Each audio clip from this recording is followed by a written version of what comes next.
What's going on, America? This is Kevin from Kevin's Corner. And I meant to get with everybody yesterday, but I had been away in Columbus, Ohio on a business trip over 24 hours. I hadn't had any sleep. And I was the sleepiest man in the world, I'm sure. Positive. In fact, if there was a sleepy man contest, I'd have took first place. I'd have been up on the stage talking about this year's sleepy man contestant. Winner of the year is Kevin from Kevin's Corner. I went up there and probably fell asleep while thanking everybody. I'd like to thank everybody who just, I'm sorry, what was I saying again? I was dead tired. If I'd have tripped and fell, I'd have fell asleep. That's how sleepy I was. Anyway, but there's so much news that's going on that I got to talk about, so I'm going to have to break all this up. All right, first thing I want to do is lay into Representative Mark Sanford from South Carolina, who got his butt beat. And he's blaming Donald Trump because Donald Trump tweeted some stuff the night before. And guess what it resulted in? At least he thinks it did. It's him getting his butt beat by somebody else. Let's get a look at what he has to say. Lost an election in his long career until last night. The Republicans not been shy when it has come to criticizing the president. If he would just shut up, quit attacking. I don't work for him. I work for about 750,000 people here in the 1st Congressional District. One of the things I've heard in interviews about Trump is like he's not sorry for anything. I think that's a profound mistake. So it's comments like Well.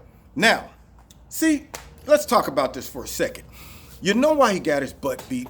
It wasn't because Donald Trump just decided to tweet and all of a sudden all the people, was like, oh, well, Donald Trump mind controls us and he's going to make us vote against him. Unlike some of the other sorry Republicans out there who's saying, well, this is kind of cult-like. And when people feel like they can't speak their own opinion against Trump and not be persecuted, you got, I think it was Corka out there saying stupid stuff like that. But it's not cult-like. That's not why people voted against this knucklehead right here. If there's anything that's cult-like, it would be the funky Democrats who, of course, punishes anybody who don't mindlessly vote against policies that might make sense, but because it's coming from either the Republicans or Donald Trump, they're not allowed to vote that way. You know, if anything, that's kind of cult-like. But if it was a cult, then you wouldn't have people like this would get on TV and say the stuff that he was just saying. If he just shut his mouth, you wouldn't have people like Corka getting up there and talking reckless. You wouldn't have the sorry support of the Republican Party who constantly throws their own under the bus, constantly run with the tails tucked between their legs every time there's a sign of controversy or trouble, constantly worried about what the media has to say about them, and of course, whatever they stick the mic in the face, how do you feel about it? Are you really ready to denounce it? Are you this? And they all go, okay, whatever you want me to say, because I'm scared that my constituents are gonna get me if I don't do it. They're the most weakly cultic people in the world, if they are cultic, because real cult members are willing to ride and die with the cult leader, okay? Like the Democrats, they will all hang on to the same lie forever. Same narrative, echoed across the whole board. These guys in the Republican Party won't even protect their own president, who's being falsely accused and also being falsely investigated over the Russia, a collusion narrative. They're sorry enough to where they're just like, I just wanted to, it seems like everything's legit and fair. Democrats are hungry and fight for their own. All right, so for them to make a statement like it's cultic that if people don't agree with Trump, then he can just throw out a word or two and everybody will vote against him. The reason people voted against this guy is because they're smart enough to see that this buddy right here was playing double dutch. That's what he was doing. He was trying to have the best of both worlds. He was double dutch. He was like double dutching, side to side. That's what he was doing. He was saying, you know what I'm gonna do? I'm going to be a non-Trumper, never Trumper, verbally.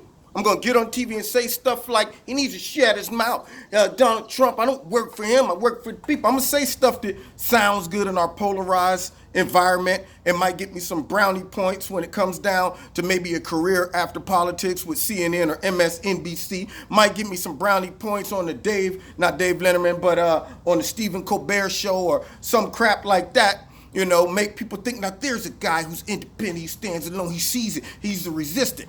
But at the same time, I'm going to vote 89% with Donald Trump so that I can have the best of both worlds from the Republicans who are looking at my voting record and hopefully say, well, even though he has a big mouth and he verbally goes out there and bashes the president, his voting record is more Republican-based and more agenda-based with Trump, so we'll accept him. But we're not going to accept you. No, because you know what that shows me? That shows me that you're not really loyal to the president. Now, when I say loyal, I don't mean blindly loyal, like the Democratic Party, who when they see that their members, their leadership, are out there pushing policies that will affect negatively the American population.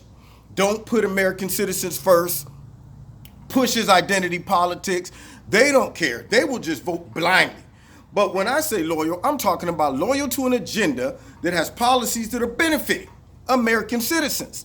And so it shows me that when you get on TV and you pop off at the mouth like that, it's a blatant, open disrespect to the office of the presidency and the president himself. And it shows him with friends like you who needs enemies. It shows him that the moment you get a chance to stab him in the back without consequences, you would do it because your words speak louder than your actions. That shows it's really in your heart. You're simply telling everybody, I don't like the guy either. But unfortunately, I know that I have to vote for him because, you know, all people love him. So I'm going to vote his way. But outwardly, I'm going to tell you how I feel about him. And if it won't cost me constituents, I will stick him in the back. That's what it showed. And Trump supporters are smart enough to see through the garbage. And that's why they chose somebody that they can vote for that will not only respect the president and his position, but will also vote probably close to 99 to 100% his way and won't do stuff like side with impeachment one day. Got to worry about guys like that. You know, president don't have time to be trying to defend himself from the funky liberal media, the funky Democrats, and then some of the funky traitor Republicans who get on TV and say stuff like that that gives legitimacy and fuel to the funky, dirty, nasty Democrats in the liberal media to say, look at the people in his own party. They're opposing him too. So hopefully this is a message to all the rest of the rhinos out there, Republicans in name only, that might think it might be beneficial to get on TV and start talking reckless, hoping you're going to get some type of brownie points. Nah. There got to be at least some type of respect and loyalty. As silly as Nancy Pelosi sounds when she opens her mouth, as silly as Chuck Schumer sounds, you don't see a lot of Democrats bashing them. If they disagree with them, they do it very gingerly, very sensitively. They're like, well, you know, Nancy has her own opinion, and I haven't. They don't get up there and say stuff like, Nancy needs to shut her stupid mouth because look at her, she's burbling, I don't know what she's talking about, and Chuck Schumer's an idiot. They don't get out there and do that, all right? But you got Republicans who pander towards the left and think it's not going to pay the price when it comes down to the primaries and their elections, re-elections, and stuff like that. So I'm glad you lost. Now stop crying. You know, and for the rest of you that's running for office, this guy, the guy that I just showed you, he just showed you all what not to do. Now, you've been listening to Kevin Corner. I hope that made some sense, because my goal is to make sense out of nonsense. Check me out on Wednesday nights. Check me out on Facebook and Twitter. All the links are in the bottom. You want to support Kevin and Kevin's Corner, feel free to do so. God bless you. See you next time in Kevin's Corner.